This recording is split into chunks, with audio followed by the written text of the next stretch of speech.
इस कहानी की शुरुआत में हमें दिखाया जाता है कि 1981 में केनी अपने पिता के साथ गोल्ड माइनिंग बिजनेस संभालता है। उनका परिवार कई पीढ़ियों से इस काम से जुड़ा हुआ है। केनी के दादा ने लगभग 100 साल पहले एक माइन खोजी थी और तभी से यह काम उनके परिवार की पहचान बन गया। केनी बचपन से ही इस काम को करीब से देखता आया है। उसने अपने पिता और दादा को जमीन की जांच करते हुए देखा है। उसके लिए माइनिंग केवल पैसा नहीं बल्कि परिवार की विरासत है। एक दिन केनी अपनी गर्लफ्रेंड के को अपना काम दिखाने के लिए साथ लाता है। वह मुस्कुराते हुए उसे समझाने लगता है कि उनका काम ऐसे नहीं होता जैसा फिल्मों में दिखाया जाता है। यह काम पेशेंस और सोच से चलता है। केनी बताता है कि वे बिना सोचे जमीन नहीं खोदते। सबसे पहले वे दुनिया के अलग अलग हिस्सों में जगहों की जानकारी इकट्ठा करते हैं और जमीन की पूरी स्टडी करते हैं। वे मैप्स देखते हैं, रिपोर्ट्स पढ़ते हैं, मिट्टी और पत्थर की जांच करते हैं, हर छोटी बात को समझते हैं ताकि गलती की कोई गुंजाइश न रहे। जब उन्हें किसी जगह पर भरोसा हो जाता है तब वे इन्वेस्टर्स से पैसा जुटाते हैं। बिना पैसों के माइनिंग शुरू करना उनके लिए संभव नहीं होता। पैसा मिलने के बाद ही वे खुदाई शुरू करते हैं। फिर भी कोई गारंटी नहीं होती कि गोल्ड जरूर मिलेगा। यह काम पूरी तरह उम्मीद और जोखिम पर चलता है। के ध्यान से केनी की बातें सुनती है। धीरे धीरे उसे समझ आने लगता है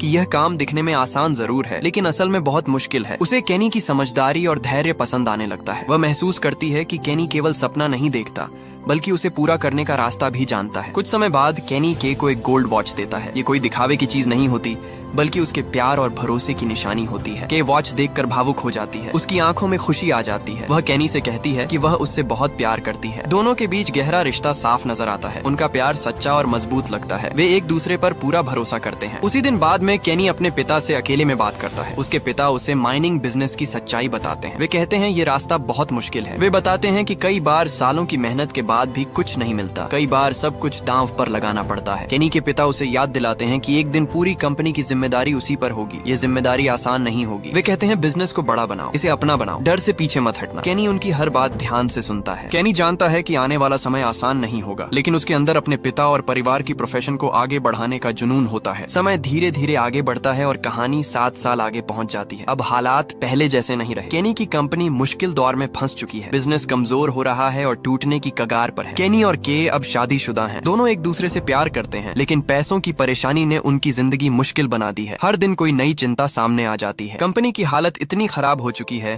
कि अब केनी के पास सही ऑफिस भी नहीं बचा है। वह अपना बिजनेस एक बार से चलाने लगता है। यह उसकी मजबूरी बन जाती है। बार के शोर और भीड़ के बीच केनी इन्वेस्टर से बात करता है। वह फाइलें खोलता है और सपनों को बचाने की कोशिश करता है लेकिन हालात उसके खिलाफ होते जाते हैं। इसी दौरान केनी के पिता की मौत हो जाती है। यह उसके लिए बहुत बड़ा झटका होता है। अब उसके पास सलाह देने वाला कोई नहीं बचता। सारी जिम्मेदारी अकेले उस पर आ जाती है। पिता की मौत के बाद केनी खुद को और अकेला महसूस करता है। वह जानता है कि अब उसे हर फैसला खुद लेना होगा। गलती की कोई जगह नहीं बची है। पैसों की कमी की वजह से केनी और के को अपना बड़ा घर बेचना पड़ता है। वे एक छोटे से घर में रहने लगते हैं। के बिना शिकायत केनी का साथ देती है। हालात कितने भी खराब हों के उसका हौसला बनाए रखती है। वह जानती है कि केनी हार मानने वाला इंसान नहीं है। उसका भरोसा अब भी जिंदा है। केनी के पास कोई माइन नहीं बची है फिर भी उसका काम खत्म नहीं हुआ। वह अब भी ऐसी जगह ढूंढता है जहां गोल्ड मिलने की संभावना हो। यही उसका हुनर है। उसका काम इन्वेस्टर्स को समझाना होता है। उन्हें भरोसा दिलाना होता है कि उनकी जमीन में गोल्ड छुपा हो सकता है। इसके साथ उसे खर्च का हिसाब भी संभालना होता है। हाल ही में केनी और उसकी टीम को एक जगह पर उम्मीद नजर आती है। जमीन की बनावट अलग लगती है और रिपोर्ट्स भी कुछ संकेत देती हैं। केनी एक बड़े इन्वेस्टर से मिलने की कोशिश करता है लेकिन वह आदमी मिलने से मना कर देता है। उसकी जगह 2 कर्मचारी भेज दिए जाते हैं। यह बात केनी को चुभती है फिर भी वह गुस्सा नहीं दिखाता। वह शांति से सारी जानकारी उन दोनों को समझाता है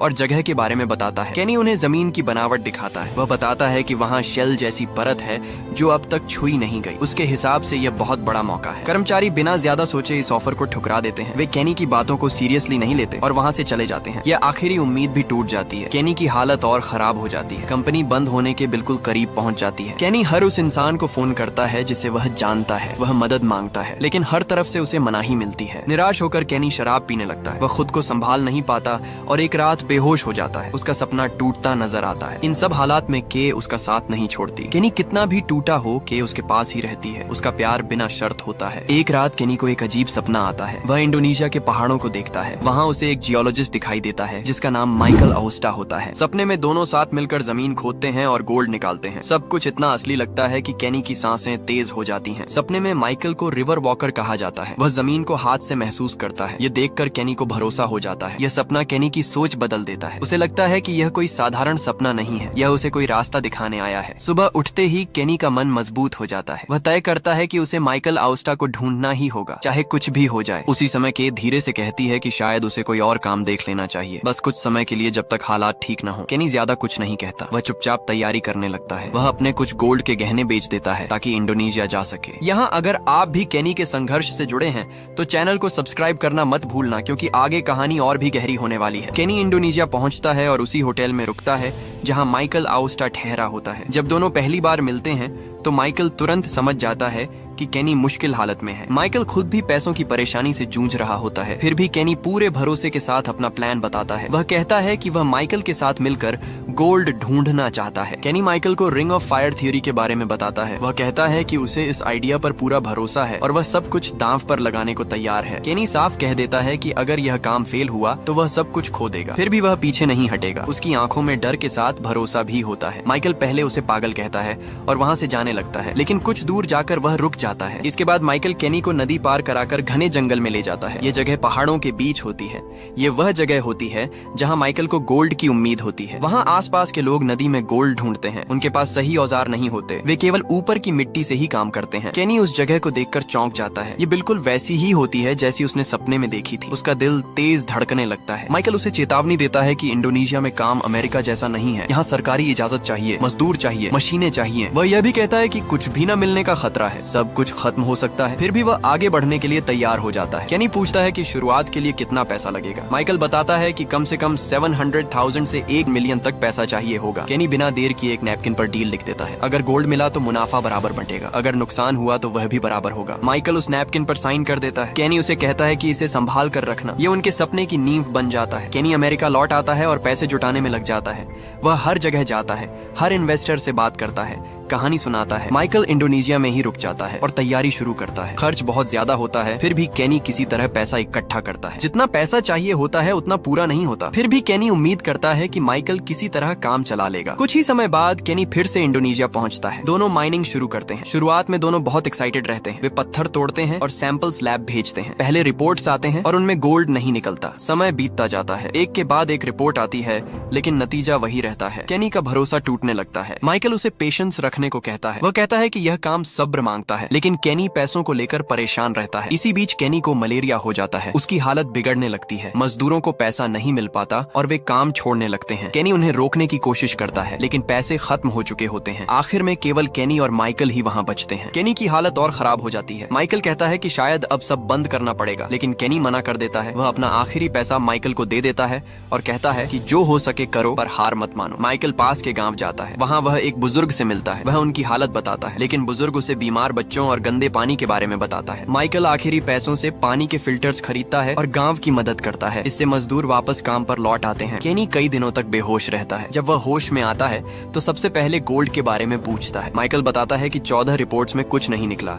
केनी अंदर से टूट जाता है। उसे लगता है सब खत्म हो गया। तभी माइकल एक आखिरी रिपोर्ट दिखाता है। उसमें गोल्ड होने की कन्फर्मेशन होती है। केनी खुशी से रो पड़ता है। दोनों जीत की चीख लगाते हैं। इंडोनेशिया के जंगलों में गोल्ड मिलने की खबर आग की तरह फैल जाती है। ये कोई अफवाह नहीं होती, बल्कि एक सच्ची खोज होती है। हर तरफ केनी और माइकल की चर्चा होने लगती है। इन्वेस्टर्स जो पहले शक करते थे अब उत्साहित हो जाते हैं। उन्हें बड़े मुनाफे की उम्मीद होती है। जो लोग केनी को नजरअंदाज कर चुके थे वही अब उससे मिलने की कोशिश करते हैं। खबर अखबारों और मैगजीन्स में छपने लगती है। केनी की कहानी पूरे देश में फैल जाती है। उसकी मेहनत, जोखिम और किस्मत की चर्चा हर जगह होने लगती है। गोल्ड डिगर मैगजीन केनी का इंटरव्यू छापता है। उसे पूछा जाता है कि इंडोनेशिया में क्या चल रहा है। केनी कॉन्फिडेंस के साथ अपने सपने के बारे में बताता है। जो इन्वेस्टर कभी उसे मिलने से मना कर चुका था वही अब वापस आता है। इस बार उसका एक्सेंट बदला हुआ होता है। वह पार्टनरशिप की बात करता है। केनी को पुरानी बेइज्जती याद आती है। फिर भी वह समझता है कि कंपनी को आगे बढ़ाने के लिए पैसे जरूरी है। वह दिल पर पत्थर रखकर डील मान लेता है। नया पैसा आते ही काम तेजी से बढ़ने लगता है। इंडोनेशिया में माइनिंग और तेज हो जाती है। हर दिन नई प्लानिंग होती है। केनी के लिए जमीन खरीदता है। वह चाहता है कि अब वे बेहतर जिंदगी जिए। यह उसका सपना होता है कि के को कोई कमी न हो। जकार्ता में कंपनी के नए मॉडर्न ऑफिसेज बनाए जाते हैं। चमकदार कमरे और बड़ी टीम कंपनी की बढ़ती ताकत दिखाते हैं। कुछ ही दिनों में न्यूयॉर्क के एक बड़े बैंक से ऑफर आता है। वो माइनिंग इंक अब ग्लोबल बिजनेस का हिस्सा बन जाता है। ब्रायन वुल्फ नाम का बैंक मैनेजर केनी से बात करता है। वह डील की तारीफ करता है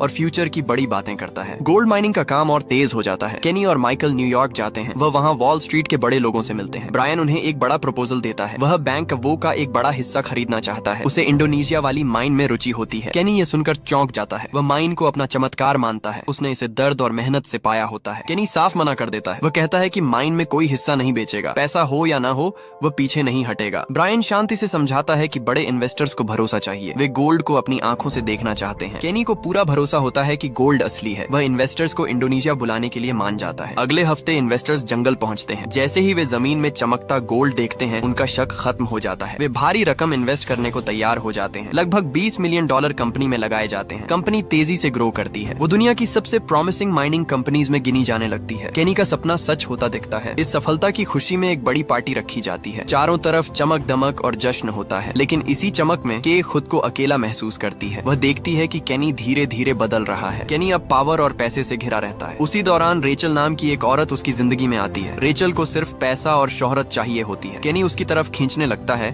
और के पीछे छूट जाती है। के को ये सब अंदर से तोड़ देता है। वह केनी से सच बोलती है कि लोग सिर्फ उसके पैसे के लिए साथ हैं। केनी घमंड में उसकी बात नहीं सुनता। वह के को जाने देता है। यही पल उसके डाउनफॉल की शुरुआत बनता है। अगर आपको यहाँ तक की कहानी दिलचस्प लग रही है तो एक लाइक जरूर कर देना, ताकि ऐसे ही डिटेल्ड मूवी रिकैप्स आते रहें। के जाने के बाद केनी पूरी तरह बदल जाता है। वह खुद को काम और पैसों में डुबो देता है। उसे लगता है कि सफलता ही सब कुछ है और वही उसकी पहचान है। केनी अब बिना सोचे पैसे खर्च करने लगता है। महंगे कपड़े, पार्टियां और नई आदतें उसकी जिंदगी का हिस्सा बन जाती हैं। वह खुद को रोक नहीं पाता। इसी दौरान मार्क हैनकॉक नाम का एक बड़ा माइनिंग टाइकून केनी से मिलने आता है। वह इंडस्ट्री का सबसे ताकतवर आदमी माना जाता है। हैनकॉक के पास दुनिया का सबसे ज्यादा गोल्ड कंट्रोल करने की ताकत होती है। उसकी कंपनी इंडस्ट्री की सबसे मजबूत कंपनीज में गिनी जाती है। केनी पहली मुलाकात में हैनकॉक को हल्के में लेता है। उसे लगता है कि अब वह किसी से कम नहीं है। उसका घमंड उसे अंधा कर चुका होता है। कुछ दिनों बाद न्यूयॉर्क के बैंक में एक नया ऑफर आता है। हैनकॉक वो माइनिंग में पार्टनर बनना चाहता है। वह बहुत बड़ी रकम ऑफर करता है। ये रकम करीब $300 मिलियन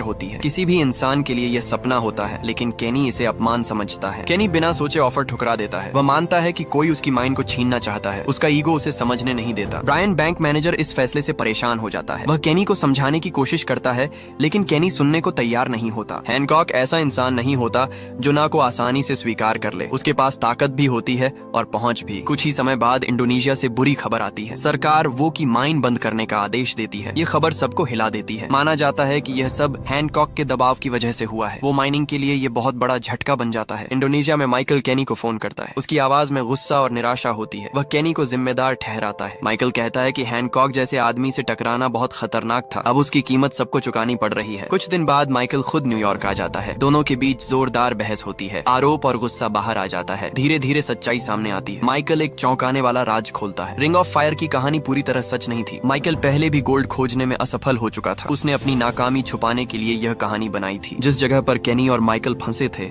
वही जगह किस्मत से असली गोल्ड से भरी निकल आई। यह एक चमत्कार था। माइकल कहता है कि वह गोल्ड ढूंढने निकला था और उसे एक दोस्त मिल गया। ये बात केनी को अंदर तक हिला देती है। अब आखिरी रास्ता बचता है। माइकल इंडोनेशिया की राजनीति जानता है। वह डेनी स्वांडी का नाम लेता है। डेनी देश के नेता का बेटा होता है। उसे पैसा और ताकत बहुत पसंद होती है। वही उनकी आखिरी उम्मीद बनता है। वे डेनी से मिलते हैं और अपनी हालत बताते हैं। डेनी ध्यान से सुनता है, लेकिन बदले में बड़ी मांग रखता है। डेनी माइन का 85% हिस्सा मांगता है। केनी और माइकल के लिए सिर्फ 15% बचता है। डील बहुत खराब होती है, लेकिन कोई और रास्ता नहीं बचता। मजबूरी में वे इस शर्त को मान लेते हैं। डेनी एक और अजीब शर्त रखता है। उसके पास एक खतरनाक टाइगर होता है। वह कहता है कि डील तभी पक्की होगी जब एक आदमी केज में जाएगा और बाहर जिंदा आएगा। बिना हिचक केनी आगे बढ़ता है। केनी केज में जाता है और हैरानी से बच निकलता है। ये जोखिम भरा पल उनकी किस्मत फिर बदल देता है। माइन फिर से उनके हाथ में आ जाती है, लेकिन इसकी कीमत बहुत भारी होती है। सब कुछ दांव पर लग चुका होता है। अगर यहाँ तक आपको लगता है कि कहानी के फैसले सही थे या गलत, तो नीचे कमेंट में जरूर बताना, क्योंकि आगे सच्चाई और भी चौंकाने वाली है। न्यूयॉर्क में बैंक के रिकॉर्ड्स की जांच शुरू होती है। अंदर से कुछ गड़बड़ लगने लगती है। नंबर्स ठीक नहीं बैठते और कई सवाल खड़े हो जाते हैं। जांच के दौरान एक बड़ा सच सामने आता है। ब्रायन बैंक मैनेजर ने मार्क हैनकॉक के साथ मिलकर काम किया था। उसी ने माइन बंद कराने में मदद की थी। ये सच्चाई सामने आते ही ब्रायन को तुरंत नौकरी से निकाल दिया जाता है। केनी को गहरा झटका लगता है। उसे विश्वास नहीं होता कि ऐसा हो सकता है। इंडोनेशिया में माइन दोबारा चालू हो चुकी होती है। बाहर से सब ठीक लगता है, लेकिन अंदर हालात बिगड़ चुके होते हैं। केनी एक बार फिर के पास जाने का फैसला करता है। वह अपनी गलती सुधारना चाहता है और रिश्ता बचाने की कोशिश करता है। जब वह के को ढूंढता है तो उसे किसी और आदमी के साथ देखता है। केनी कुछ नहीं कहता, चुपचाप वहाँ से लौट जाता है। उस पल केनी अंदर से टूट चुका होता है। वह समझ जाता है कि कुछ चीजें हमेशा के लिए खो चुकी हैं। कुछ दिनों बाद केनी को एक बड़े इवेंट में बोलने का इनविटेशन मिलता है। ये उसकी कामयाबी का जश्न होता है। केनी मंच पर खड़ा होकर दिल से भाषण देता है। वह अपनी गरीबी, मेहनत और संघर्ष की बात करता है। लोग उसकी कामयाबियों पर तालियां बजाते हैं। भीड़ खुश होती है,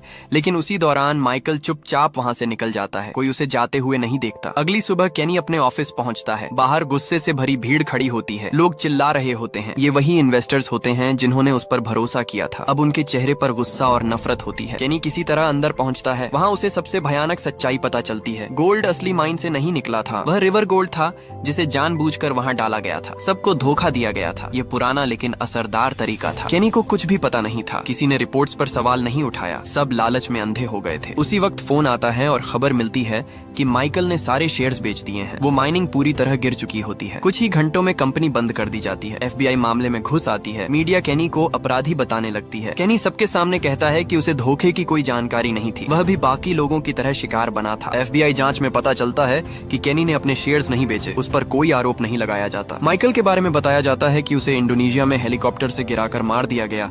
रिपोर्ट सब कुछ साफ बताती है। केनी ये मानने से इनकार करता है। उसे लगता है माइकल जिंदा है और सब प्लान करके गायब हो गया है। सबूत इतने मजबूत होते हैं कि केनी चुप हो जाता है। उसका दोस्त और सब कुछ टूट जाता है। अगर आप यहाँ तक कहानी से जुड़े हुए हैं तो चैनल को सब्सक्राइब कर लीजिए, क्योंकि अब आखिरी हिस्से में सबसे बड़ा मोड़ आने वाला है। FBI की जांच पूरी होने के बाद केनी को छोड़ दिया जाता है। उस पर कोई केस नहीं बनता। फिर भी उसकी हालत बहुत खराब होती है। उसका नाम बदनाम हो चुका होता है। मीडिया उसे धोखेबाज कहती है। लोग उसे नफरत से देखते हैं। जो कभी उसकी तारीफ करते थे वही अब सवाल उठाते हैं। केनी अकेला पड़ जाता है। उसके पास अब न पैसा होता है, न कंपनी, न इज्जत। वो माइनिंग इंक पूरी तरह खत्म हो चुकी होती है।